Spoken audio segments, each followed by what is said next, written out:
It's so nice to see you all. Happy Sunday of Queering Psychedelics.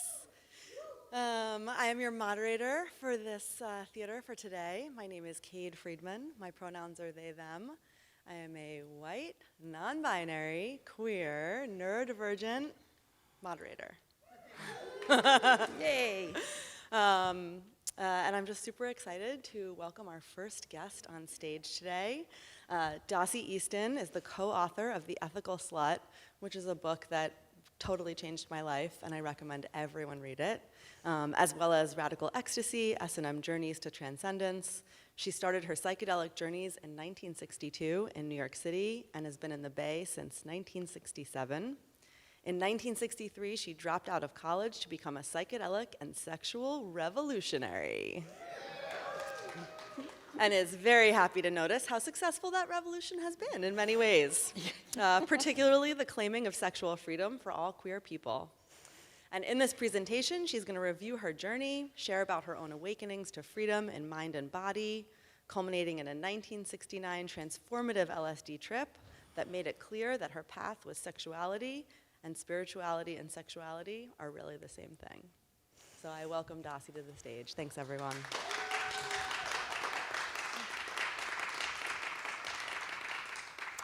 Thank you, Kate. Yes, sex and spirituality. When I was 18, I was at a college back east called Bryn Mawr. I had what was thought of as a very privileged education, in which I was taught about sex, that it was my job to protect the market value of my virginity and find some man who would marry me because I refused to fuck him, and would then buy me a nice house in a nice suburb and send our children to all the right schools, right? And that was what I was supposed to do. That was my job. And I didn't like that idea. That idea seemed just ridiculous to me. So when I took off, I had a sort of my first psychedelic was marijuana. And that was the summer of 1962. And in these elite educational institutions, in the belly of the beast of the New England educational establishment, everything that was true and good and real was about abstractions. They just took the juice out of everything. Everything was about, could you think about it? Even the cogito ergo sum of Descartes. Everything was about think, think, think. Like nothing existed below the nose. Everything above the nose was what was important. So with weed was the first time that I expanded my notion of how one went about knowing things, etymologies, right? That there were multiple etymologies, ways of knowing things. And having something that looked like an equation was not the only way of knowing things. So there were things you felt in the body, there were things you felt when you were dancing, there were things you felt when you were having sex, there were things that you tasted and things that you listened to and wonderful things the trees did, you know. There were just all of this world that had so much to teach us. And so that was my first really big psychedelic awakening, and I credit it entirely to the joys of marijuana. Do we still call it weed? Yeah. Okay, good. It was, the slang changes over the years. That was 60 years ago. And I was very, very delighted that happened, that came into my life then. I started my psychedelic journeys. I dropped out of college and went to New York to be a psychedelic revolutionary and have sex with anybody I could get my hands on. And you know, a queer path came to me later. I was very ignorant. I was very naive. I knew very little about what I was doing. I'm amazed I survived. Frankly, I had no street smarts at all. But it kept coming, the spirituality and the sex and the psychedelics. The Christmas before I dropped out, Christmas vacation, I grew up in a little town called Andover, north of Boston. I went to Tim Leary, Dick Alpert, and Ralph Metzner had published 3 articles in the Harvard Crimson about psychedelics. They had just come out of the closet about the research they were doing. So I went down to the address of their place, which, believe it or not, was 5 Divinity Road. And I came to this little house, this little clapboard cottage-looking thing that they had, which was humbly named, the sign over the door said, Center for Personality Change. And I went in and I met Tim, who explained everything they were doing. I was a cute little 18-year-old. Everybody was very willing to explain everything to me. And, but no, nothing inappropriate happened. I mean, it was just there doing it. Dick Alpert, meeting him was a treasure. Who he became, Ram Dass, was in a way totally predictable. He's one of the nicest human beings I have ever met. He had something kind to say about everybody and to everybody. He just radiated kindness and thoughtfulness. It was an amazing human being. I was most pleased to meet him. Later on in that same Christmas vacation in a different place, I met a guy who was aiming for his first trip to Nepal named Bob Thurman, who goes on to be the Dalai Lama's translator and write some amazing books about Tibetan Buddhism. This was still in 1962. Named his daughter after the Tibetan earth goddess. You've heard of Uma Thurman? Yeah, and the Dalai Lama, right, in the same sentence. Amazing. So there were all these connections, and I was seeing these fabulous people and going, I want to be like that, you know. I don't want to be this, intellectual snob that I was being taught at Bryn Mawr. So I dropped out, and I somehow survived all my explorations in Greenwich Village and started my psychedelic journeys, which were wonderful. It seemed like I learned something new every month. I came out west in the Great Migration of 1967, barefoot with flowers in my hair, yeah, that's what I call it. Lots of people did. It was amazing out here, the Summer of Love. I'm sorry that many of you are too young to have ever seen it. We came here, we got to San Francisco, we walked down Haight Street into Golden Gate Park to Hippie Hill. Drummers were drumming. Somebody came up and said, look, it's acid on vitamin D, and gave it a vitamin C, and gave us a little vitamin C tab with a blue dot on it. And we dropped the acid and went off into the aquarium where I was comparing individual scales on fish with total strangers. But that was an amazing environment, see, because you could go into a park and just meet people who are tripping. You could join tripping everywhere. And this was true in New York, too. And so it was an environment that supported our psychedelic explorations. And it was never unsafe for me to do that, you know? It was always amazing and wonderful and beautiful and strange, but amazing. Sometimes, but amazing. Come 1969, I had a 3-month-old baby, and I had left her father because he had unfortunately had adult-onset schizophrenia and become violent and paranoid. And I couldn't raise a child in that environment, much less rescue myself, you know. And somebody popped into the house. Now, I was raised on the East Coast in psychedelics, so everything was about set and setting. We planned our trips. People would lend you their nice apartments to trip in. And let you do that, you know, and I guided trips and all these kinds of things. And somebody walked, so it was all this planning was involved, and what are we going to do, and how are we going to do it, which you're doing, those of you who are doing psycholytic therapy, that's what you are doing.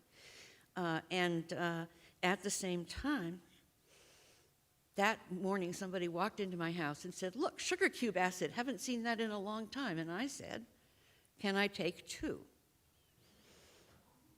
It is within the bounds of possibility, because a normal dose for us was 400 or 500 mics, that I took 1,000 micrograms that day. It was a big trip. It was a really big trip.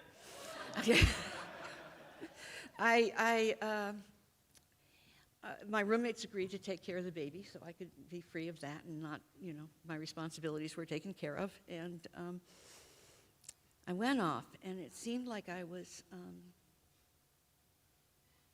traveling out in the galaxies between the stars and everything in the great intergalactic voids, and which at first seemed just enchanting to be seeing this huge universe all around me and be there like I was somehow floating between all these stars and planets and things. But after a while, I started feeling kind of lonely because There were these huge hunks of rock and ice and fire. They were incomprehensibly huge, incomprehensibly hot, incomprehensible distances. Comprehending kind of means being able to hold it, right? It was way more. So I came to an interesting conclusion. My brain is this big. The universe, the universe is bigger than me. Gee whiz. Which hadn't really struck me as a great personal truth before. I somehow thought that in philosophy I was supposed to unriddle all this. And so I started dancing around saying, I quit, I give up. I don't have to figure it out. It's not my job. Can't do it anyway. Nobody can do it. It's just vainglorious if you think you can unriddle the universe. Universe this big, me this big. And it was a great freedom for me. It's hard to explain how freeing that was. I think you can possibly understand it. It was just like saying, okay, here I am in this universe. And then I imagined myself floating back down to earth, and it was like green, almost jungle everywhere, and there were these little clearing circles with campfires, and people circled around them.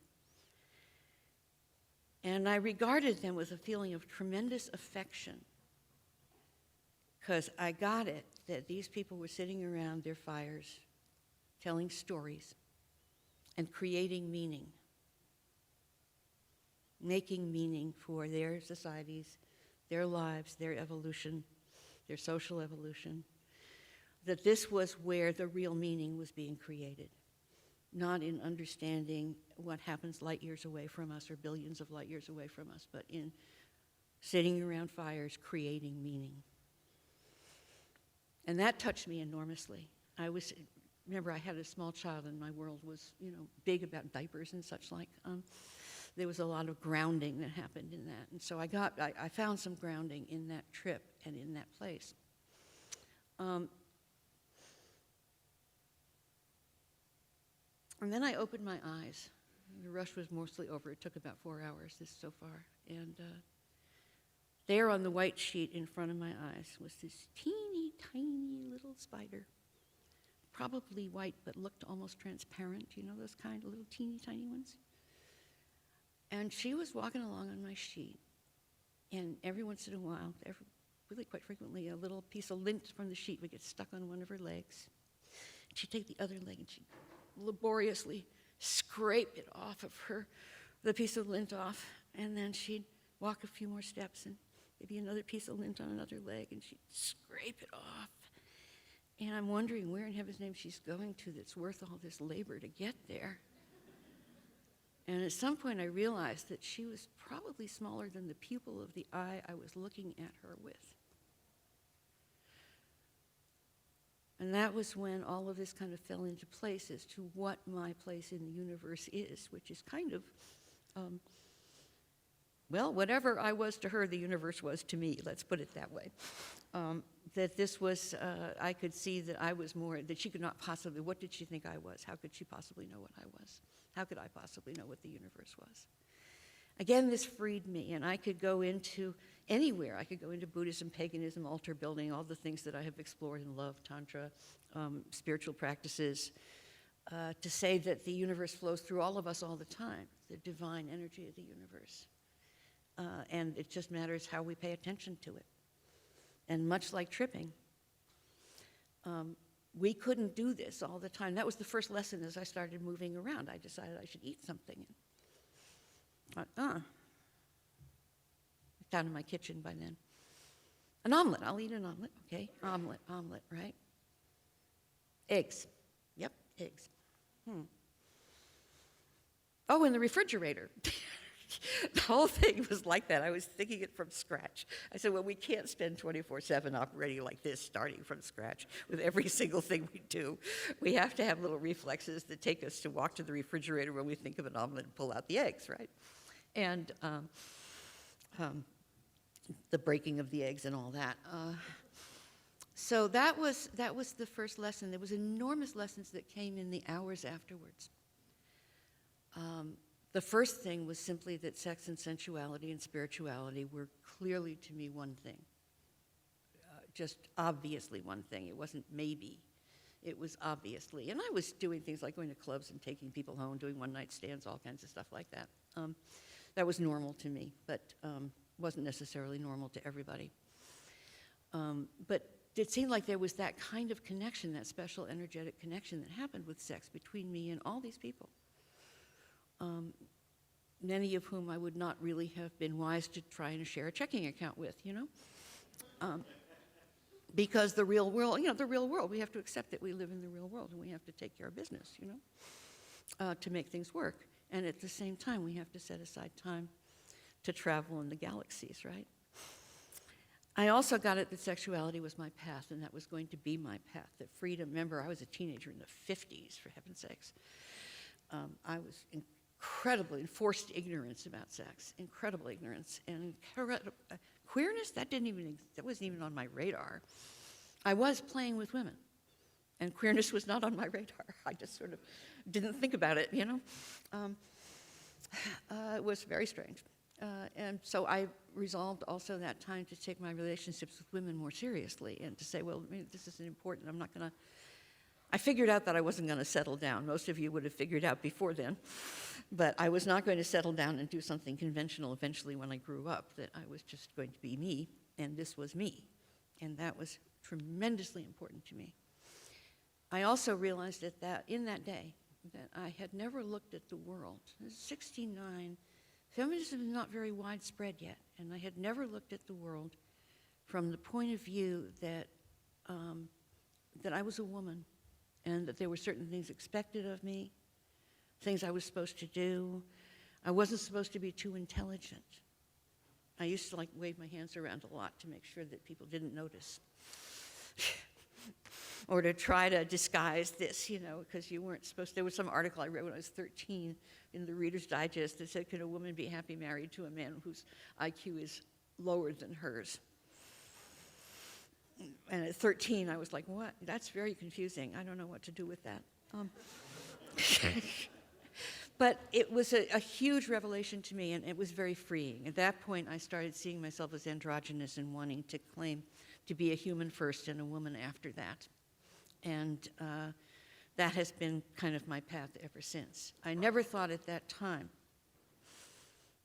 that my path would have me sitting on this stage in front of you all, having 5 books out there, some of which you've probably read, and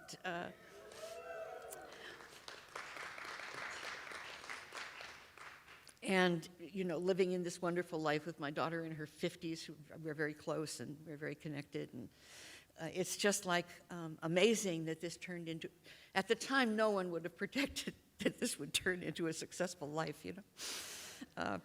It wasn't the way you were supposed to do it at all, and I found out that you could make a life doing what you weren't supposed to do and gathering.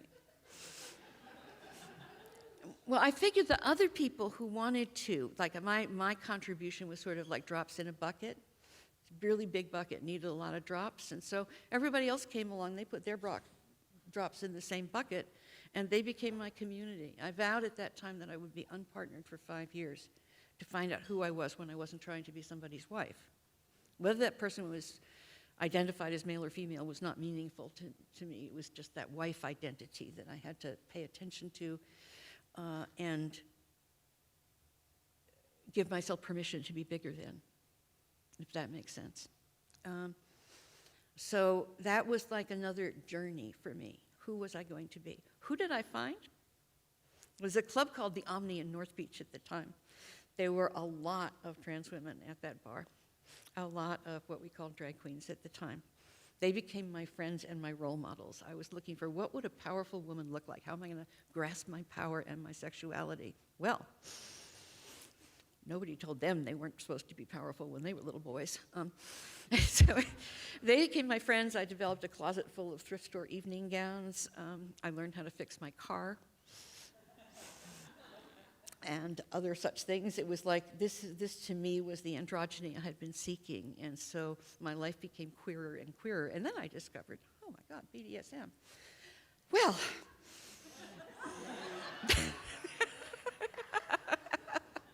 that's a whole bigger territory even, because you could pretend to be somebody else or some minority part of yourself and find out what it's like to live in that part for a while and to maybe inject a little healing shot of Eros into it and see what happens next, right? Amazing stuff, BDSM, amazing stuff playing in these dark stories that we play in. And that's probably for another talk. How am I doing on time here? What? Okay, then I can tell you this other story. One of the things that was peculiar about this trip was that after that big trip, psychedelics were not as important to me as they had been before. I didn't have bad trips. I just had kind of, well, you can't, transform your entire life every Saturday night, It's just not going to happen. So my trip seemed like, what was the point, I guess, because I had learned what I needed to learn. I'm told that many other people have. This was 7 years was my journey through psychedelics, the major part of it. I recently did 5-MeO-DMT. It was wonderful. The powers that be in the center of the universe were laughing at me, said, "You think you don't know how to do this?" Well, I'll tell you the story about me and this marvelous, marvelous man. I was up at a Billy Club gathering, which is a radical fairy gathering, and mostly it was sort of 200 gay men and 6 women, all of whom I had played with at some point or another. And but some of the people had found out that I had a knack with canes and that I could send people on spiritual trips with canes. Because if you do intense pain play in the right way in BDSM, it's a skill. You can travel on it. And so my friend Raj was bringing people to me, saying, "You have to get caned by Dossie." This is not a BDSM gathering, It's like, what? And so I was caned. I had a really sore shoulder after that weekend, I want to tell you. But there was this one man, this beautiful, tall, gay man, who came, and we were talking. He agreed. He wanted to do the caning thing. And as we were talking, going into the tent where all of this was happening, there's a sort of a boudoir tent at the gathering. He told me that he was having dreams about a horse, being a horse running on a beach, right? And that seemed nice, right? So we got together, we played, got him warmed up. He was on a sort of a bench, lying on a bench, on his stomach. And we got going with the canes, and somewhere in there he turned around and whinnied at me. And I realized I was with a horse. And we kept going, we kept traveling, because you just travel further and further and deeper and deeper. It takes a long time. You have to spend a long time to do it and be willing to be connected. Maybe that's the harder part, make the heart connection. So here I was making heart connection with a horse and beating the shit out of the horse's butt with a cane. It was fun. And it went long. We spent a long time doing that. And then it seemed like it was time to come back to the planet, right? And so I climbed off, the bench, and I spoke to him. And he whinnied at me again. By this time, there were a bunch of people in the room watching, everybody went kind of like, "Oh, he's still a horse, what are we going to do?"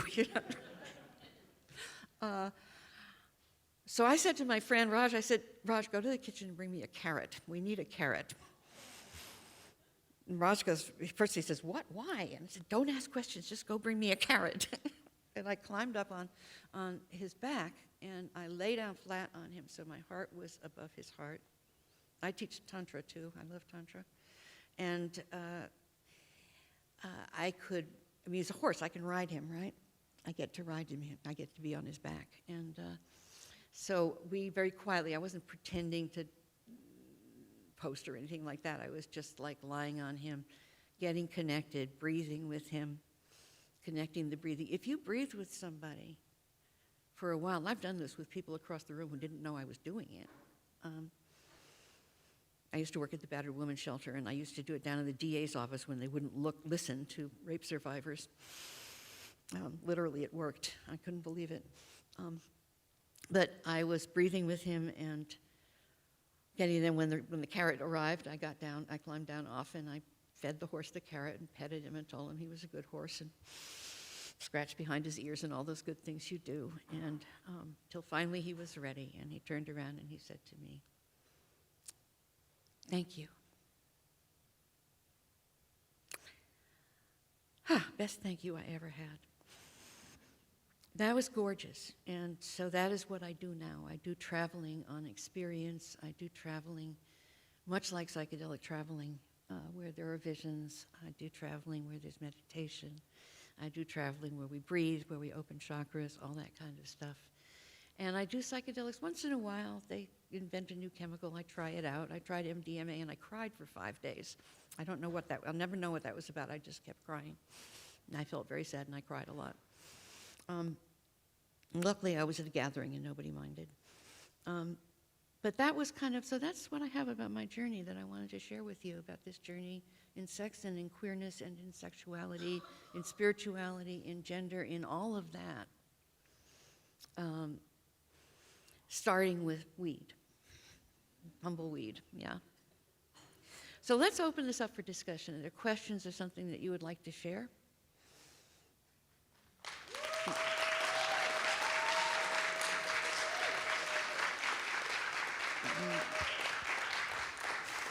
Hey, look, I have the advantage of you. If you've been doing this for 60 years, you get a lot of stories, okay? Hi, Hi. I have a question. Uh-huh. So this may be like a chicken or the egg question, but how do you feel that psychedelics impacted your capacity to engage in non-traditional relationship dynamics, kink, BDSM? Like, which came first for you?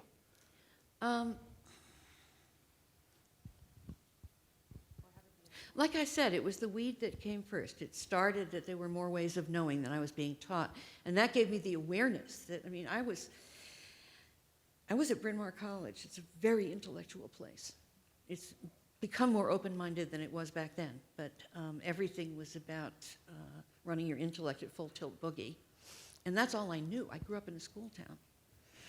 It was monochromatic. There was no completely colorless. They thought they knew how the world ought to run. It was a very famous private high school in the town of Andover that they're supposed to be top of the line, right? So I was at the top of the line. I was a scholarship kid. I wasn't rich, but I was at the top of the line, and all of that was about intellect, intellect, intellect, and that was the important revelation for me. And for some reason, I just said this to some people there, I didn't have a lot of questions about being queer. It didn't bother me. I believed for a long time that I was going to settle down, and I assumed that would be with a man. I was wrong, but I assumed at the time that that's what settling down meant. And the fact that I was in relationships with women at the time was, what changed on that day was I said, I'm going to take those relationships as seriously as I take any relationship. I'm not going to think of this as, I hate that word casual, but you know what I mean. So yeah, the queerness didn't bother me. Being unwomanly scared the hell out of me. Does that answer your question at all? Right to the heart. Thank you. Yes, Critter. Oh, wait a minute. Somebody else is running with the microphone. Oh, you have two microphones now. At the same time.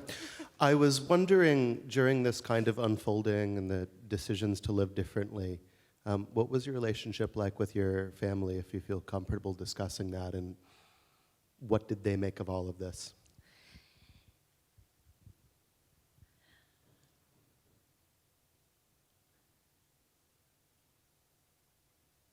My father was violent. If my family didn't want me around, I wasn't that happy about being around them. But my mother was determined to be there. I come from an immigrant family. She didn't have any grandparents. And she was determined to be a good grandmother. So I had her first grandchild. I wasn't married. I had left the progenitor of this child. I had left the real world that they understood. But she wanted that baby. And she wasn't going to let anything get between her and that baby. So they flew me out for like 3 weeks once a year. After a while, it became unbearable to me. But then my father died, which made it easier. And because he was violent and he didn't believe children should be quote unquote fresh. I guess children are supposed to be stale. That makes no sense. My daughter told me recently that in grade school, someone had to explain to her that children weren't supposed to talk back. She had never heard of this concept. I was like, yes. So I visited with them. It became increasingly uncomfortable because I pretended to be somebody else when I was there, and there weren't any other people to be who I was. And so eventually, when I started grad school and then became a therapist, I just claimed my business. And then my mom would have her out for 1 month every summer, and my sister would bring her kids from England. You see, my mom was in Massachusetts, my sister's in London, I'm in San Francisco. You can see how close-knit our family was. Basically, my generation left as soon as they could, as far away as they could. But I liked that she was there with her grandmother and that she had a chance to sort of see the straight world, because I was living at that time communally with gay men.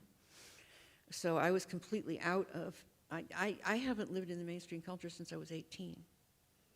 I don't quite know how they do it, you know.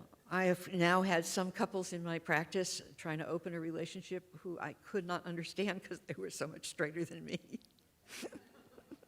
It's like, what? You care about what?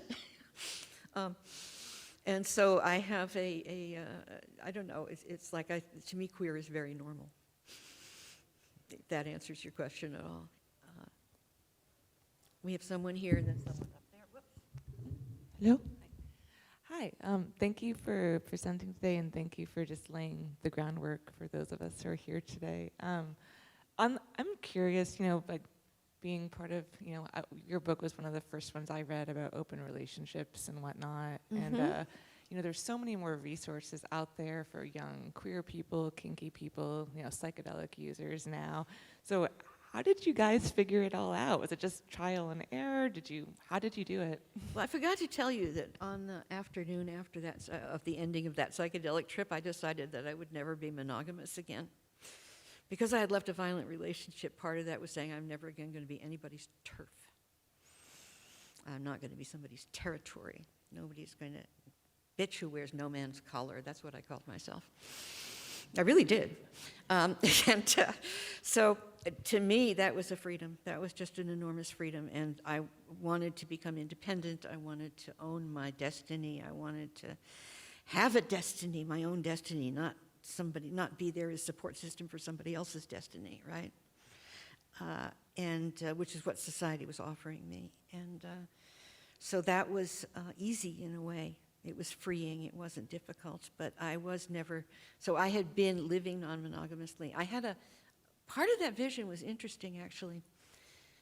I had been living in a house, I was living in a house at the time where, believe it or not, it was a house full of Scientologists. I wasn't a Scientologist, but anyway, I'd rented a room there when I was fleeing my daughter's father. And on one side of that house was the House of Love and Prayer, Rabbi Shlomo Carlsbach's commune of people who were preparing to go back to Israel and bring spirituality back to Judaism, and in their own way. And they did wonderful Shabbos celebrations where we danced and chanted and everything. It was lovely. And the other side was a group of pagan gay men. They were predecessors of radical fairies. One of the residents there was Tommy Dorsey, who performed at the local female impersonator club as Tommy D, the boy just like the girl next door, who went on to be Isan, the abbot of the Hartford Street Zendo, and found Maitri Hospice, the first AIDS hospice in the country. So I was standing on the shoulders of giants, let's put it that way. I had people around me. The gay men, they were so sweet. They just invited me and the baby over for dinner for the first 2 weeks. So I would, be able to sit in a rocking chair, nurse when it was time to nurse, and otherwise the boys would play with the baby, and I could actually eat my meal in peace. In the first couple weeks of a baby's life, that's a huge thing. So I shared a lot of that with, I remember the time they took me to a concert, and Elton John it was, Debussy rock I thought it was, and I came back, and this marvelous screaming queen, Walter, I remember Walter, he said, I made her smile. See, look, I can tickle her and she smiles. She's like 8 days old. It was a marvelous place for sharing and having a sense a sense that the next generation, that we were the people who were raising the next generation to have the kind of openness that we were discovering and fighting for and working for and living for, right? That what we were doing was worth perpetuating on into the future. And I think that happened a lot. I don't think most of you younger people you fret at the part that doesn't work now. But I don't think you can understand how incredibly confining it was in the 50s. The amount of conformity that was required of people. The punishment if your closet was in any way opened up. If you've shown your light in public anywhere. What would happen to you? And there are people trying to renew that these days. Isn't that charming? Really scary. They've decided to attack our trans non-binary folks, and this is like, no. We have to continue to say no to that. And remember who fought at Stonewall.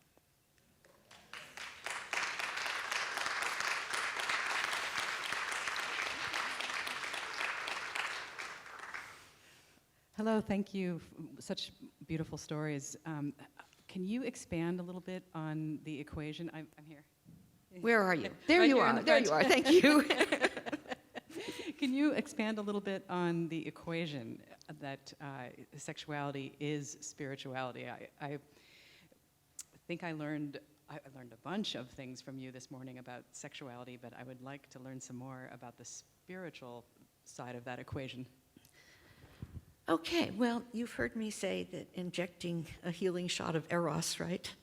I look at BDSM as saying, okay, so we decide to play like Little Red Riding Hood or the Big Bad Wolf or whatever, right? And why do we like such dark stories?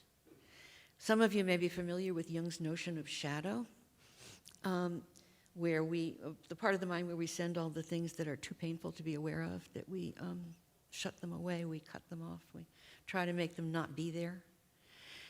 And I believe that we have a permanent resonance with shadow, that the parts of ourselves that we have abandoned in shadow, they make noise periodically. They want to come back. They're part of us. They're not all of us, but they're part of us. And so when we decide to travel in dark stories in BDSM, we, first of all, we write the story.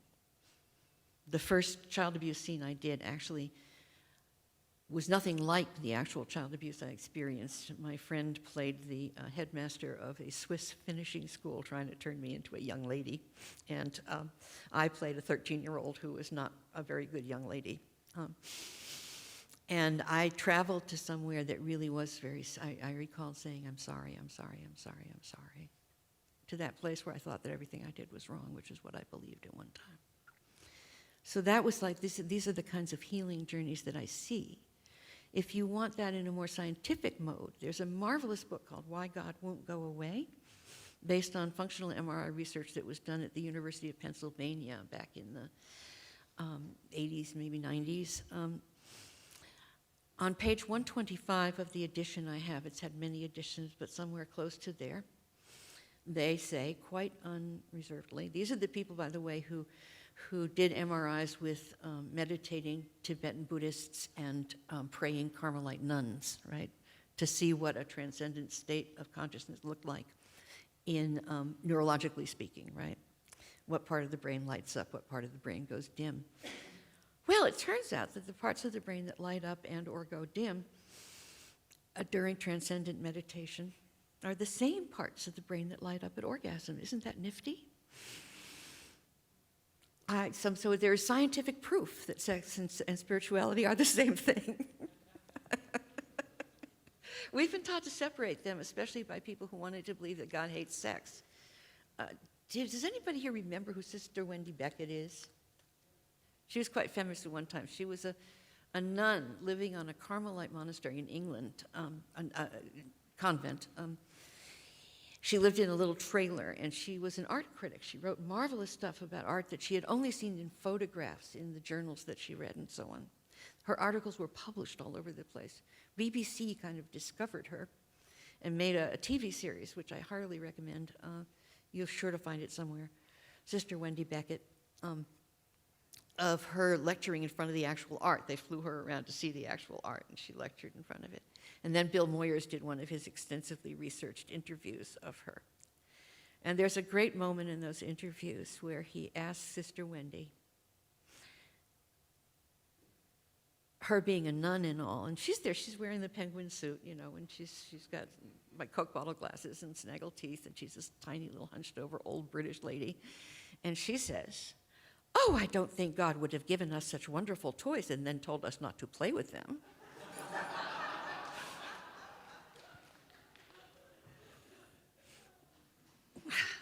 So that's the other, there you have the theological argument for the union of sex and spirituality.